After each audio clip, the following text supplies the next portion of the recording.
Sir, आज आप लोगों के लिए मैथमेटिक्स का एक बहुत ही प्यारा और इंटरेस्टिंग टॉपिक लेकर आया हूँ, रोमन न्यूमरल्स।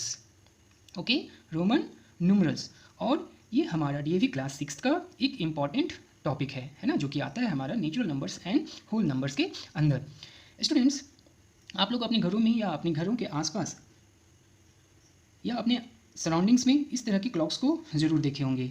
इन सारी क्लॉक्स में क्या होता है, जनरली 1 to 12 की जगह पे कुछ सिंबल्स का रिप्रेजेंटेशन होता है ना। जैसे 1 की जगह पे इस तरह के सिंबल्स को हम लोग देखते हैं, 2 की जगह पे इस तरह के सिंबल्स को देखते हैं, 3 की जगह पे कुछ इस तरह के सिंबल्स को देखते हैं, और 4 की जगह पे इस तरह का, 5 की जगह पे इस तरह का, है ना। यानी जो 1 to 12 होता है हमारे घड़ी में, इस नंबर्स की जगह पे इस तरह के हम लोग सिंबल्स को देखते हैं, और यही सिंबल्स जो है क्या कहलाता है, रोमन न्यूमरल्स कहलाता है। क्या कहलाता है, रोमन न्यूमरल्स कहलाता है। ओके, हम लोग प्रीवियसली नेचुरल नंबर्स और होल नंबर्स के बारे में पढ़ चुके हैं। इस नेचुरल नंबर्स और होल नंबर्स को हम लोग हिंदू अरेबिक न्यूमरल्स भी कहते हैं। और जब इन हिंदू अरेबिक न्यूमरल्स को हम इन सिंबल्स में रिप्रेजेंट करते हैं तो ये सिंबल्स हमारा रोमन न्यूमरल्स कहलाता है। जैसे 1 को हम लोग रिप्रेजेंट करते हैं आई से, 5 को रिप्रेजेंट करते हैं वी से, 10 को रिप्रेजेंट करते हैं एक्स से, 50 को रिप्रेजेंट करते हैं एल से, 100 को रिप्रेजेंट करते हैं सी से, 500 को रिप्रेजेंट करते हैं डी से, एंड 1000 को रिप्रेजेंट करते हैं हम लोग एम से। तो ये सारा जो सिंबल्स है ना, ये सारा सिंबल्स हमारा कहलाता है रोमन न्यूमरल्स। ओके, तो इन रोमन न्यूमरल्स को लिखने का भी कुछ रूल्स है ना। तो इस रूल्स को हम लोग जब अच्छे से समझ लेंगे तो हम लोग आसानी से हिंदू अरेबिक न्यूमरल्स को कन्वर्ट कर सकते हैं, एक्सप्रेस कर सकते हैं रोमन न्यूमरल्स में। तो देखते हैं हम लोग हिंदू अरेबिक न्यूमरल्स को रोमन नंबर्स में एक्सप्रेस करने का या फिर कन्वर्ट करने का क्या तरीका है, क्या रूल्स है। तो इस रूल्स में हमारा सबसे पहला रूल आता है, if a symbol is repeated its value is added as many times as it comes. यानी कहने का मतलब क्या हुआ कि जब भी इस सिंबल्स को हम लोग रिपीट करेंगे वन आफ्टर अनदर, तो इसका वैल्यू भी क्या होगा, वो ऐड होते जाएगा। यानी जितने टाइम्स हम लोग सिंबल्स को रिपीट करेंगे उतना ही टाइम्स हमारा वैल्यू भी क्या होता जाएगा, रिपीट या फिर ऐड होता जाएगा। जैसे एग्जाम्पल के लिए हमारे पास क्या है एज अ सिंबल्स, है ना, 2i, ठीक है, 2।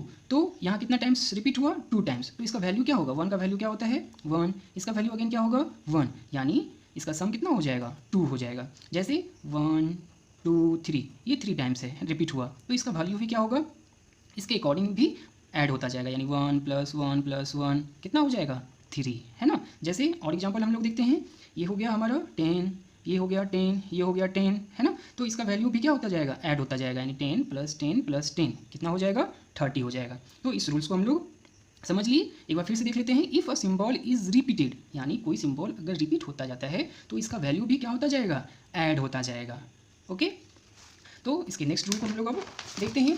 हमारा नेक्स्ट रूल है, a symbol is not repeated, a symbol is not repeated more than 3 times. यानी कोई भी सिंबल्स है वो 3 टाइम्स से ज़्यादा रिपीट नहीं होगा, है ना।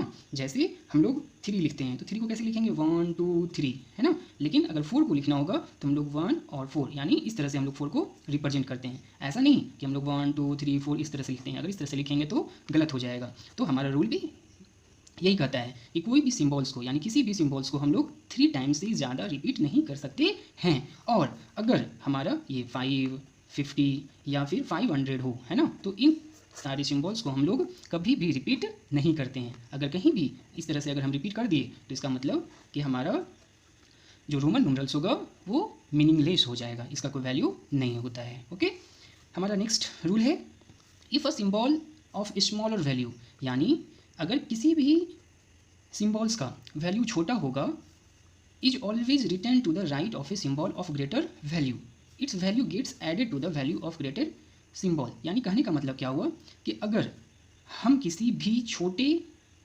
वैल्यू को लेंगे, है ना, जैसे हम एग्जांपल लेते हैं 6 में, तो 6 में क्या हो गया, ये ग्रेटर वैल्यू हो गया और ये स्मॉलर वैल्यू हो गया। तो स्मॉलर वैल्यू अगर ग्रेटर की ठीक बाद हो, यानी राइट साइड में हो, तो इसका जो वैल्यू है ना, तो इसका वैल्यू क्या हो गया 1 हो गया, और इसका वैल्यू क्या हो गया 5। तो इसका वैल्यू जो है ऐड हो जाता है, यानी क्या हो जाएगा 6 हो जाएगा।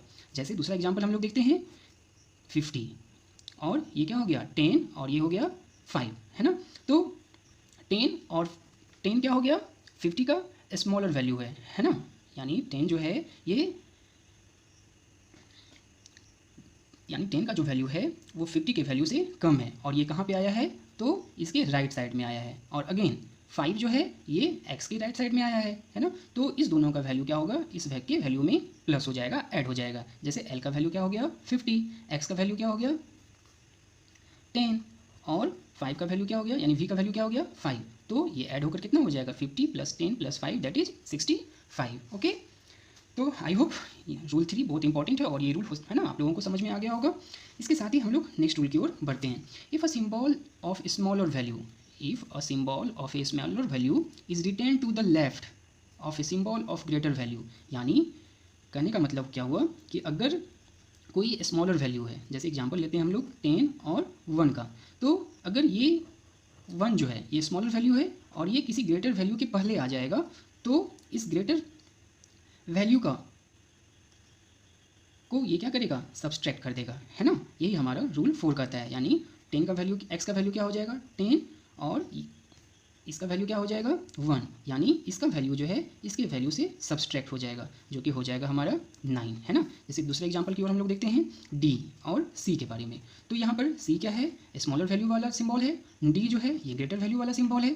तो अगर सी डी इस तरह से आए, है ना, तो यहाँ पर क्या हो जाएगा, d का जो वैल्यू है यानी 500, इसके वैल्यू से इसका वैल्यू सब्सट्रैक्ट हो जाएगा, यानी क्या हो जाएगा 500 - 100 दैट इज 400। तो यही हमारा रूल 4 कहता है कि if a symbol of a smaller value, if a symbol of a smaller value is return to the left, यानी ये किधर लिखा हुआ है, लेफ्ट में लिखा हुआ है, left of a symbol of A greater value, its value is subtracted from the symbol of greater value. Okay, I hope यह भी आप लोगों को क्लियर हो गया होगा।